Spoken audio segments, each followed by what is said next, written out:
ಸುದ್ದಿ ತಿಳಿತಾ ಇತ್ತು ಆಗಾಗ. ಸಿದ್ಧಾರ್ಥ ಬುದ್ಧ ಆದ, 6 ವರ್ಷ ಓಡಾಡಿದ ಕಾಡಲ್ಲಿ, ತಪಸ್ ಮಾಡಿದ, ಗುರುಗಳ ಹತ್ತಿರ ಹೋದ, ಸಮಾಧಾನ ಆಗ್ಲಿಲ್ಲ, ಒಣಗಿ ಬೆಂಡಾದ. ಕೊನೆಗೆ ನದಿಯಲ್ಲಿ ಸ್ನಾನಕ್ಕೆ ಹೋಗ್ತಾನೆ. ಎಷ್ಟು ಹಗುರಾಗಿತ್ತ ಅವನ ದೇಹ ಅಂದ್ರೆ ಆ ನದಿ ನೀರ ಆಳು ಕೂಡ ಇಲ್ಲ, ಅದು ಕೊಚ್ಕೊಂಡು ಹೋಗ್ತಿತ್ತಂತೆ ದೇಹ. ಎಷ್ಟು ಚಂದ ಹೇಳ್ತಾನೆ, ಕೊಚ್ಕೊಂಡು ಹೋಗ್ತಾ ಇತ್ತಂತೆ. ಒಂದು ಕ್ಷಣಕ್ಕೆ ಬುದ್ಧ ಕನಿಸ್ತು ನನ್ನ ಜೀವನ ಮುಗಿತಿಲ್ಲಿಗೆ ಅಂತ ಹೇಳಿ. ಗಾಬರಿಯ ಕೈ ಚಾಚಿದಾಗ ಯಾವುದೋ ಮರದ ಬೇರು ಸಿಕ್ತು ಕೈಗೆ, ತೂಗಾಡ್ತಾ ಇದ್ದ. ಅವನು ವಿಚಾರ ಮಾಡಿದ, 29 ವರ್ಷ ಸಂಭ್ರಮದಲ್ಲಿ ಇದ್ನಲ್ಲ ನಾನು, ರಾಜಕುಮಾರ ಸಂತೋಷದಲ್ಲಿ ಇದ್ನಲ್ಲ, ಆವಾಗಲೂ ಮನಸ್ಸಿಗೆ ಶಾಂತಿ ಸಿಗ್ಲಿಲ್ಲ. 6 ವರ್ಷ ದಿಕ್ಕೆಟ್ಟು ಓಡಿದೆ, ಉಪವಾಸ ಮಾಡಿದೆ, ವನವಾಸ ಮಾಡಿದೆ, ವ್ರತ ಮಾಡಿದೆ, ಆವಾಗೂ ಸಂತೋಷ ಸಿಗ್ಲಿಲ್ಲ. ಯಾಕಾಗಿರ್ಬೇಕು? ಅಲ್ಲೂ ಸಂತೋಷ ಇಲ್ಲ, ಇಲ್ಲೂ ಸಂತೋಷ ಇಲ್ಲ, ಹಾಗಾದ್ರೆ ಏನ್ ಅರ್ಥ ಜೀವನಕ್ಕೆ ಅಂತ ವಿಚಾರ ಮಾಡಿದ. ಆವಾಗ ಅವನು ಅನಿಸ್ತು, ನನಗೊಂದು ಆಸೆ ಇದೆ, ಈಗ ನಾನು ಮುಕ್ತಿ ಪಡಿಬೇಕು ಅಂತ ಆಸೆ ಇದೆ, ಮೋಕ್ಷ ಪಡ್ಕೋದು ಆಸೆ ಇದೆ. ಅದಕ್ಕೆ ಅವನು ಹೇಳ್ತಾನೆ, ಇದುವರೆಗೂ ಈ ಜೀವದ ಆಸಕ್ತಿ ಬಿಟ್ಟಿದ್ದೆ ನಾನು, ಈ ಪ್ರಪಂಚದ ಆಸೆಯನ್ನೇ ಬಿಟ್ಟಿದ್ದೆ, ಇನ್ನು ಆ ಪ್ರಪಂಚದ ಆಸೆನೂ ಬೇಡ ನನಗೆ ಅಂದ. ಯಾವಾಗ ಎಲ್ಲ ಆಸೆಗಳನ್ನ ಬಿಟ್ಟನೋ ಮನಸ್ಸು ಹಗರಾದಂಗಾಯ್ತು. ಆಗ ಬಂದು ಆ ಬೋಧಿ ವೃಕ್ಷದ ಕೆಳಗೆ ಕೂಡ್ತಾನೆ. ಹುಣ್ಣಿಮೆ ದಿವಸ, ಹುಣ್ಣಿಮೆ ಆಗ್ತಿರ್ಬೇಕಾದ್ರೆ ಅಲ್ಲಿ ಹರಕೆ ಹೊತ್ಕೋತಾರೆ ಕೆಲವು ಜನ. ಆ ಹುಡುಗಿ ಸುಜಾತ ಅನ್ನೋಳು ಮದುವೆ ಗೊತ್ತಾಗಿದೆ, ಹರಕೆ ಸಲುವಾಗಿ ಪಾಯಸ ಕೊಡಬೇಕು ಅಂತ ಬರ್ತಾಳೆ. ನೋಡ್ತಾಳೆ, ಈ ಕೂತಿದ್ದಾನೆ ಮನುಷ್ಯ ಈತ ಬೋಧಿ ವೃಕ್ಷದ ಕೆಳಗೆ. ಅವನ ಮುಖದ ಮೇಲೆ ಅಂತ ಕಾಂತಿ ಇದೆ, ಅದೇನು ಬೆಳಗ್ತಾ ಇದ್ದಾನ ಅವನು. ನೀನು ವೃಕ್ಷ ದೇವತೆಯನ್ನಪ್ಪ ನೀನು ಅಂತ ಕೇಳ್ತಾಳೆ. ಆ ಹಾಲು ಕೊಡ್ತಾಳೆ. ಅದಕ್ಕೆ ಬೌದ್ಧ ಧರ್ಮದಲ್ಲಿ ಸುಜಾತ ಹೆಸರು ಬಹಳ ದೊಡ್ಡ ಹೆಸರು. ಜ್ಞಾನೋದಯ ಆದಮೇಲೆ ಮೊದಲು ಪ್ರಸಾದ ಕೊಟ್ಟವಳು ಅವಳು ಅಂತ ಹೆಸರು. ಹಾಗೆ ಬುದ್ಧ ಆದ ದಿನ ಎಲ್ಲ ಕೇಳ್ಕೊಂಡಿದ್ದಾಳೆ, ಸುದ್ದಿ ಕೇಳಿದ್ದಾಳೆ, ಬುದ್ಧ ಆಗಿದ್ದಾನೆ ಈಗ, ಅವನ ಶಿಷ್ಯರು ಜಕಾಸ್ ಜನ ಓಡಾಡ್ತಿದ್ದಾರೆ ಅಂತ. ಅವನು ತಪಸ್ವಿ ಆದ ಅಂತ ಗೊತ್ತಾದ ತಕ್ಷಣ ಯಶೋಧರೆ ಮಾಡಿದ ದೊಡ್ಡ ಕೆಲಸ, ತಾನು ಅರಮನೆಯಲ್ಲೇ ಸನ್ಯಾಸಿ ಆದ್ಲು, ಕಾಷಾಯ ವಸ್ತ್ರ ಹಾಕಿದ್ಲು.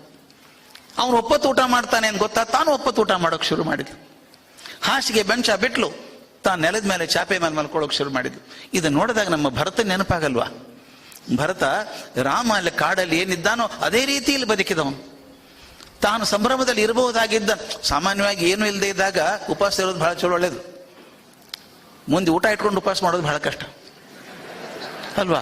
ಇದು ಯಾಕೆ ಹೇಳ್ತಿದ್ದೀನಂದ್ರೆ, ಏನು ಇಲ್ಲದೆ ಹೋದಾಗ ಯಾರೋ ಹೇಳ್ತಿದ್ರಂತೆ, ನಮ್ಮ ಕಡೆ ಅಭಾವ ವೈರಾಗ್ಯ ಅಂತ ಹೇಳ್ತಾರೆ. ಯಾರೋ ನಮ್ಮ ಕಡೆ, ನಮ್ಮ ಉತ್ತರ ಕರ್ನಾಟಕ ಕಡೆ ಸ್ಪೆಷಲ್ ಸರ್ ಅದು, ಗಣೇಶ್ ಸರ್, ಹಿಟ್ಟು ಬೀಸ್ಕೊಂಬರೋದು ಅಂತ. ಹಿಟ್ಟೇನು ಬೀಸೋದು? ಜ್ವಾಳ ಬೀಸೋದಲ್ವಾ? ನಾವೆಲ್ಲ ಹಿಟ್ಟು ಬೀಸ್ಕೊಂಬರ್ತೀನಿ ಅಂತ ಅನ್ನೋದು ನಮ್ಮೆಲ್ಲರೂ. ಆಗೊಬ್ಬ ಹಿಟ್ಟು ಬೀಸ್ಕೊಂಡ್ ಬರ್ತಿದ್ಲು, ತಲೆ ಮೇಲೆ ಇಟ್ಕೊಂಡು, ಮೇಲೆ ಮುಚ್ಚಳ ಇಲ್ಲ, ಗಾಳಿಗೆ ಹಾರ ಹೋಗ್ತಿತ್ತಂತ. ಗಾಳಿಗೆ ಹಾರ ಹೋಗ್ತದೆ, ಮತ್ತೇನ್ ಮಾಡ್ಲಿ, ಕೃಷ್ಣಾರ್ಪಣ ಅಂತ ಹೆಂಗೂ ಹೋಗ್ತಾ ಇದೆ ಅದು, ಪುಣ್ಯ ಆದ್ರೂ ಬರಲಿ ಸ್ವಲ್ಪ ಅಂತ. ಉಪವಾಸ ಏನೂ ಇಲ್ಲ, ಅದಕ್ಕೆ ಉಪವಾಸ ಇದ್ದೀನಿ ಅಂತ ಹೇಳೋದಲ್ಲ. ಸಂಭ್ರಮದಲ್ಲಿದ್ದಾಗ ಯಶೋಧರೆ ತಾನು ಸನ್ಯಾಸಿ ಹಾಗೆ ಬದುಕಿದ್ಲು, ಭರತ ಬದುಕಿದ ಹಾಗೆ. 12 ವರ್ಷಗಳ ನಂತರ ಬುದ್ಧ ಮತ್ತೆ ಬಂದು, ಆಗಲೇ ಹೇಳಿದ್ದಾನೆ, ಕಪಿಲ ವಸ್ತುವಿಗೆ ಬಂದ. ತಮ್ಮ ಕಣ್ಮುಂದ್ ಚಿತ್ರ ಬರ್ಬೇಕು ಸ್ವಾಮಿ. ಅದು 12 ವರ್ಷದ ಗಂಡನ ಮುಖ ನೋಡದಿದ್ದಂತ ಹೆಂಡತಿ, ನೀನು ಹಾಳಾಗಿ ಹೋಗುವಂತಂದವಳಲ್ಲ, ಪ್ರೀತಿ ಹೆಂಡತಿ, ಅತ್ಯಂತಿಕವಾಗಿ ಪ್ರೀತಿ ಮಾಡಿದಂತ ಹೆಂಡತಿ. ಗಂಡ ಹೋದದಕ್ಕೆ ಮನಸ್ಸಲ್ಲಿ ದುಃಖ ಇದೆ, ಅವನ ಬಗ್ಗೆ ಸಿಟ್ಟಿಲ್ಲ. ಯಾಕೆ ಹೋದ ಅಂತ ಕೇಳಬೇಕು ಅನ್ಸಿದೆ ಆಕೆಗೆ, ಹೇಳೋಕೆ ಯಾರಿಲ್ಲ. ನೋಡ್ಬೇಕು ಅಂತ ಅನ್ಸಲ್ವಾ ಗಂಡ ಬಂದಿದ್ದಾನೆ ಅಂತ? ಹೆಂಗ್ ಕಾಣಿಸ್ತಾನೆ ಈಗ? ಶ್ರಮಣ ಆಗಿದ್ದಾನೆ, ಸನ್ಯಾಸಿ ಆಗಿದ್ದಾನೆ, ಕೇಳಿದ್ದಾಳಕ್ಕೆ ಹಿಂಗಾಗಿದ್ದಾನೆ ಅಂತ. ಅವನಿಂದ ಸಹಸ್ರಾರು ಜನ ಶಿಷ್ಯರಿದ್ದಾರಂತೆ, ಅವ್ನು ನೋಡ್ಬೇಕು ಅಂತ ಆಸೆ. ಆದ್ರೆ ಹೋಗಲ್ಲ ಆಕೆ, ಅರಮನೆ ತನ್ನ ಕೋಣೆ ಬಿಟ್ಟು ಹೊರಗೆ ಹೋಗಲ್ಲ. ಶುದ್ಧೋಧನ ವಯಸ್ಸಾಗಿದೆ, ನೋಡ್ತಾನೆ, ಮಗ ಬಂದ, ನೋಡ್ಬೇಕು, ಆಸೆ ಇರ್ತಿದ್ವ, ನೋಡ್ಬೇಕು. ಸಿದ್ಧಾರ್ಥನಾಗಿ ಹೋದವನು ಈಗ ಲೋಕಚೇಷ್ಟನಾಗಿ ಬಂದಿದ್ದಾನೆ, ಅರ್ಹತನಾಗಿ ಬಂದಿದ್ದಾನೆ, ತಥಾಗತನಾಗಿದ್ದಾನೆ, ಸಮ್ಯಕ್ ಸಮುದ್ಧನಾಗಿ ಬಂದಿದ್ದಾನೆ. ಆ ಚೀನಾಂಬರಗಳನ್ನು ಉಟ್ಕೊಂಡು ರತ್ನಹಾರ ಭೂಷಿತನಾಗಿದ್ದಂಥ, ನಗನಗ್ತಾ ಸರಸ ಸಲ್ಲಾಪ ಮಾಡ್ತಿದ್ದಂಥ ಸಿದ್ಧಾರ್ಥ ಇಲ್ಲ. ಆ ವೈಭವ ಮಾಧುರ್ಯಗಳ ನಡುವೆ ಥಳಥಳ ಹೊಳಿತಿದ್ದಂಥ ಸಿದ್ಧಾರ್ಥ ಇವತ್ತು ಸಾಮಾನ್ಯನಾಗಿ, ಶ್ರಮಣನಾಗಿ, ಮುಂಡನಾಗಿ, ಕಾಷಾಯದ ಧರಿಸಿ ಮನೆ ಮುಂದೆ ಬಂದಿದ್ದಾನೆ, ಭಿಕ್ಷಾ ಪಾತ್ರೆ ಹಿಡ್ಕೊಂಡು ಬಂದಿದ್ದಾನೆ. ಊರಲ್ಲೆಲ್ಲ ಸಂಭ್ರಮ ಇದೆ, ಸಡಗರ. ನಮ್ಮ ರಾಜಕುಮಾರ ಈಗ ಸನ್ಯಾಸಿ ಆಗಿದ್ದಾನಂತೆ. ತಮಾಷೆ ಹೆಂಗಿದೆ ನೋಡಿ ಸ್ವಾಮಿ, ಜನರಿಗೆಲ್ಲ ಸಂಭ್ರಮ. ನಮ್ಮ ಹುಡುಗ, ನಮ್ಮ ರಾಜಕುಮಾರ ಈಗ ಜಗತ್ತೆಲ್ಲ ಮರ್ಯಾದೆ ಕೊಡ್ತದೆ, ಅವನು ಬಂದಿದ್ದಾನೆ ಅಂತ. ಯಶೋಧರೆ ಮಾತ್ರ ಕೋಣೆ ಬಿಟ್ಟು ತಗಲಿಲ್ಲ. ಮನಸ್ಸಲ್ಲಿ ತುಮುಲ ಇರೋಕ್ಕೆ ಸಾಧ್ಯ ಇಲ್ವೋ ಸ್ವಾಮಿ? ಸಂಕಟ ಇರಲ್ವಾ? ನೋಡ್ಬೇಕು ಅಂತ ಆಸೆ ಇದೆ, ಹೋಗ್ಲಿಲ್ಲ, ಕೂತ್ಕೊಂಡ್ಲಾಕೆ. ಎಲ್ಲ ಹತ್ತಿಕ್ಕಿ ಆ ಬುದ್ಧನನ್ನು ನೋಡೋದಕ್ಕೆ ಹೋಗ್ಲಿಲ್ಲ. ಆಗ ಶುದ್ಧೋಧನ ಬಂದು ಇನ್ನೊಂದು ಹೇಳ್ಬೇಕದು ಹೇಗೆ ಬದುಕಿದ್ಲು ಆಕೆ ಅಂತ. ಬದುಕಿದಾಗ ಸಿದ್ಧಾರ್ಥ ಹೋದ ಮೇಲೆ ತಾನೇ ಸಿದ್ಧಾರ್ಥನಂತೆ ಮಗನಾಗಿ ನಿಂತು ನೋಡ್ಕೊಂಡ್ಲು ಅವರಿಬ್ಬರು. ಶುದ್ಧೋಧನ ಅಂತೂ ಮಗಳೇ ಅಂತ ಕರಿತಾ ಇದ್ದ ಆಕೆನ, ಆಕೆ ಅವನ ಅಪ್ಪ ಅಂತ ಕರಿತಿದ್ಲು. ಈ ಸಂದರ್ಭ ಬಹಳ ಅದ್ಭುತ ಅನಿಸೋದನ್ನ ಮತ್ತೊಮ್ಮೆ ಹೇಳ್ಬೇಕಿದನ್ನ, ಇದು ನಮ್ಮ ಭಾರತೀಯ ಮಹಿಳೆಗೆ ಮಾತ್ರ ಸಾಧ್ಯ ಆಗುವಂಥದ್ದು. ಎಲ್ಲೋ ಬೆಳೆದಂಥ ಹುಡುಗಿ, ನಮ್ಮ ಪರಂಪರೆ ಅದ್ಭುತ ಇದು. ಅದಕ್ಕೆ ನಾವು ಯಾಕೆ ದೇವಿಯನ್ನು ಮೆಚ್ಚುತ್ತೀವಿ, ದೇವಿಗಳನ್ನು ಮೆಚ್ಚುತ್ತೀವಿ ಅಂತ ಅದು ಉದ್ದೇಶ ಅದೇ. ಎಲ್ಲೋ ಹುಟ್ಟಿದ ಹುಡುಗಿ, ಯಾರೋ ಅಪ್ಪ ಅಮ್ಮ, ಯಾರೋ ತಮ್ಮ, ಯಾರೋ ಅಣ್ಣ, ಯಾವುದೋ ಒಂದು ಜೀವವನ್ನು ನಂಬಿ ಆ ಮನೆ ಬಿಟ್ಟು ಇಲ್ಲಿ ಬರುತ್ತಲ್ರಿ. ಇದೊಂದೇ ಜೀವ ನಂಬ್ಕೊಂಡ್ಬರೋದು. ಅವ್ರು ಯಾರ್ಯಾರಿದ್ದಾರೋ ಗೊತ್ತಿಲ್ಲ, ಸುತ್ತಮುತ್ತಲು ಆಮೇಲೆ ಗೊತ್ತಾಗತ್ತೆ. ಅವನಿಗೋಸ್ಕರ ನಂಬ್ಕೊಂಡು ಬರ್ತಾಳೆ. ಮೊದಲು ತವ್ರ ಮನೆ ತುಂಬಾ ಸೆಳೀತದೆ, ಹೋಗ್ಬೇಕು ಅಂತ ಅನಿಸುತ್ತೆ, ಆದ್ರೆ ಹೋಗಲ್ಲ. ಒಂದು 4 ವರ್ಷ ಆಗ್ಲಿ ಅಪ್ಪ ಕರಿಯೋಕೆ ಬರ್ತಾರೆ, ಮನೆಗೆ ಬಾಮ್ಮ ಅಂತ. ಇಲ್ಲ, ಬರೋಕ್ಕಾಗಲ್ಲ, ಕೆಲಸ ಬಹಳ ಇದೆ. ಈ ಮನೆ ತನ್ನ ಮನೆ ಆಗ್ಬಿಡ್ತು, ಆ ಮನೆ ಹೊರಗಿಂದ ಆಯ್ತು.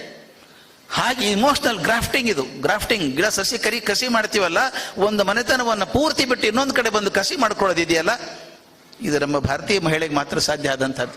ಹಾಗೆ ಯಶೋಧರೆ ಬಂದವಳು ಆ ಮನೆಗೆ ಸೊಸೆಯಾಗಿ ಬರಲಿಲ್ಲ, ಮಗ ಆದ್ಲು. ಆ ಅಪ್ಪ ಅಮ್ಮ ನೋಡ್ಕೊಂಡ್ಲು, ಆ ಪ್ರಜಾಪತಿ ಗೌತಮಿನ ನೋಡ್ಕೊಂಡ್ಲು ಪ್ರೀತಿಯಿಂದ. ರಾಹುಲನ್ನು ಬೆಳೆಸಿದ್ಲು. ಆಕೆಗೆ ಶುದ್ಧೋಧನೆಗೆ ಹಾಗೆ ಪುತ್ರ ವಾತ್ಸಲ್ಯ ಬಂದಿತ್ತು ಆಕೆ ಬಗ್ಗೆ, ಹಾಗೆ ಅಪ್ಪನ ಬಗ್ಗೆ ಗಾಢವಾದ ನಂಬಿಕೆ ಕೂತಿತ್ತು. ತಂದೆಗನ್ಸಿತ್ತು, ನನ್ನ ಮಗನ್ ನೋಡ್ಬೇಕು ಅಂತ ಹೇಗೆ ನನಗೆ ಅತ್ಯಂತ ತೀವ್ರವಾದ ಆಸೆ ಇದೆಯೋ ಹಾಗೆ ಹೆಂಡತಿಗೂ ಇರ್ಬೇಕಲ್ಲ ಆಸೆ. ಬಂದು ಕೇಳ್ತಾರೆ, ಮಗಳೇ ಸಿದ್ಧಾರ್ಥ ಭದ್ರ ಬಂದಿದ್ದಾನೆ, ಅರಮನೆಗೂ ಬರ್ತಾ ಇದ್ದಾನೆ ಈಗ ಸ್ವಲ್ಪ ಹೊತ್ತಿಗೆ, ನಿನ್ ಗೊತ್ತಲ್ಲ ಅಂತ ಕೇಳ್ತಾನೆ. ಎಷ್ಟು ಚಂದ ಇದೆ ಅದು. ನಮ್ಮ ಎಸ್ ಕೆ ರಾಮಚಂದ್ರ ತುಂಬಾ ಚೆನ್ನಾಗಿ ಬರೆದಿದ್ದಾರೆ, ಇದನ್ನು ಬಹಳ ಚೆನ್ನಾಗಿ ಬರೆದಿದ್ದಾರೆ. ಆ ಪಾಲಿ ಭಾಷೆ ಅನುವಾದ ಮಾಡಿ ಬರೆದಿದ್ದಾರೆ, ಎಷ್ಟು ಚಂದ ಬರೆದಿದ್ದಾರೆ. ಶುದ್ಧೋಧನ ಕೇಳ್ತಾನೆ, ಮಗಳೇ ಸಿದ್ಧಾರ್ಥ ಭದ್ರ ಬಂದಿದ್ದಾನೆ, ಅರಮನೆಗೆ ಬರ್ತಾ ಇದ್ದಾನೆ, ನಿನ್ ಗೊತ್ತಲ್ಲ ಸುದ್ದಿ ಅಂತಾರೆ. ಆಕೆ ಸಂಭ್ರಮದಿಂದ ನನಗೆ ಗೊತ್ತು ಅಂತಾಳೆ ಅನ್ಕೊಂಡಿರ್ತಾನೆ. ಆಕೆ ಅತ್ಯಂತ ನಿರ್ವಿಕಾರವಾಗಿ ಹ್ಞೂ ಅಷ್ಟೇ ಅಂತಾಳೆ. ಏನು ಮುಖದಲ್ಲಿ ಒಂದು ಚೂರು ಭಾವನೆ ಇಲ್ಲ, ಬರೀ ಅನಾಸಕ್ತಿ ಕಾಣಿಸ್ತಾ ಇತ್ತು ಆಕೆ ಮುಖದಲ್ಲಿ. ಮಗಳೇ ನೀನು ಬಂದು ಸತ್ಕಾರ ಮಾಡ್ತೀಯಲ್ಲ ಅಂತ ಕೇಳ್ತಾನಪ್ಪ. ಇಲ್ಲ ತಂದೆ ಅಂತಾಳೆ, ಸತ್ಕಾರ ಮಾಡಕ್ ಬರೋದಿಲ್ಲ ಅಂತಾಳೆ. ಶುದ್ಧೋಧನಿಗೆ ಆಶ್ಚರ್ಯ, ಗಾಬರಿ. ಇಂಥ ನಿರೀಕ್ಷೆ ಮಾಡಿರ್ಲಿಲ್ಲ ಅವನು. ಮನೆ ಬಿಟ್ಟು ಹೋದ್ನಲ್ಲ ಸಿದ್ಧಾರ್ಥ, ಅಲ್ಲಿಂದ ಈಕೆನೇ ಮಗಳಾಗಿದ್ದವಳು. ಗಂಡ ನೋಡ್ಬೇಕು ಅಂತ ಆಸೆ ಇರಲ್ವಾ? 12 ವರ್ಷಕ್ಕೆ ಬಂದಿದ್ದ, ನೋಡ್ಬೇಕು ಅಂತ ಆಸೆ ಇಲ್ವಾ? ಅದಕ್ಕೆ ಏನ್ ನೀನ್ ಮಾತು ಅಂತಾನ ಅವನು. ಹಾಸ್ಯ ಮಾಡ್ತೀಯಾ ಅಥವಾ ಸಿದ್ಧಾರ್ಥನ ಮೇಲೆ ಕೋಪ ಕರಗಿಲ್ವಾ ಇನ್ನೂ ನಿನಗೆ? ಆದ್ರೆ ಇವತ್ತು ಆ ಸಿದ್ಧಾರ್ಥ ಅಲ್ಲ, ಲೋಕಪೂಜ್ಯ ಆಗಿದ್ದಾನ ಅವನು. ಇಡೀ ಜಗತ್ತಿಗೆ ಬೆಳಕು ಕೊಡ್ತಾ ಇದ್ದಾನೆ. ಅವನಿಂದ ಸಹಸ್ರಾರು ಜನ ಇದ್ದಾರೆ. ಅಂಥದ್ದು ನೀನು ಬಂದು ಅವನ ಸತ್ಕಾರ ಮಾಡದೆ ಹೋದ್ರೆ ಜನ ಏನಂತಾರೆ? ನಮ್ಮ ಕಡೆ ಮಂದಿ ಹಿಂಗೆ ಸರ್, ನಾವೇನಂತೀವೇನು ಚಿಂದಿಲ್ಲ, ಮಂದಿ ಏನಂತಾರ ಅಂತ ಬದುಕುದು ನಾವು. ಹೌದಲ್ಲ? ಖರೆ ಹೇಳ್ರಿ, ಮಂದಿ ಏನಂತಾರೆ ಹಿಂಗೆ ಮಂದಿಗೆ ಬದುಕಿದವ್ರು ನಾವೆಲ್ಲ. ಬಹಳ ಕೇಳ್ತಾ ಮಂದಿ ಏನಂತಾರೆ, ಜನ ನೋಡಿದವ್ರು ಏನಂತಾರೆ ಅಂತ. ದೊರೆ ಕಣ್ಣಲ್ಲಿ ನೀರು ತಗೊಂಡು ಕೇಳ್ತಾನೆ, ಯಾಕೆ ಬರಲ್ಲಮ್ಮ ನೀನು? ಆಕೆ ಹೇಳುವಂಥ ಮಾತು ತುಂಬಾ ಚೆನ್ನಾಗಿದೆ. ಅಪ್ಪ ನಿಮ್ಮ ಮಾತನ್ನು ನಾನು ಎಂದೂ ತೆಗೆದು ಹಾಕೋದಿಲ್ಲ, ಆದ್ರೆ ಇಂದು ಮಾತ್ರ ನೀವು ಮನ್ನಿಸ್ಬೇಕು. ನಾ ಖಂಡಿತ ಬರೋದಿಲ್ಲ. ಯಾಕಂದ್ರೆ ಬಿಟ್ಟು ಹೋದ ಮಾವ, ಬೇಕಾದ್ರೆ ಅವನೇ ಬರಲಿ ನನ್ನ ಕಡೆ. ಇದು ಹಠ, ಛಲ, ದ್ವೇಷ ಅಲ್ಲ. ಬಿಟ್ಟು ಹೋದ ಮಾವ, ನಾನು ಕೇಳದೆ ಹೋಗಿದ್ದಾನೆ, ಈಗ ಅವನೇ ಬರಲಿ ನನ್ನ ಕಡೆಗೆ. ಎಷ್ಟು ಚಂದ, ಬಿಟ್ಟು ಹೋದವನೇ ಮರಳಿ ಬರಲಿ ಅನ್ನುವಂಥ ಮಾತು.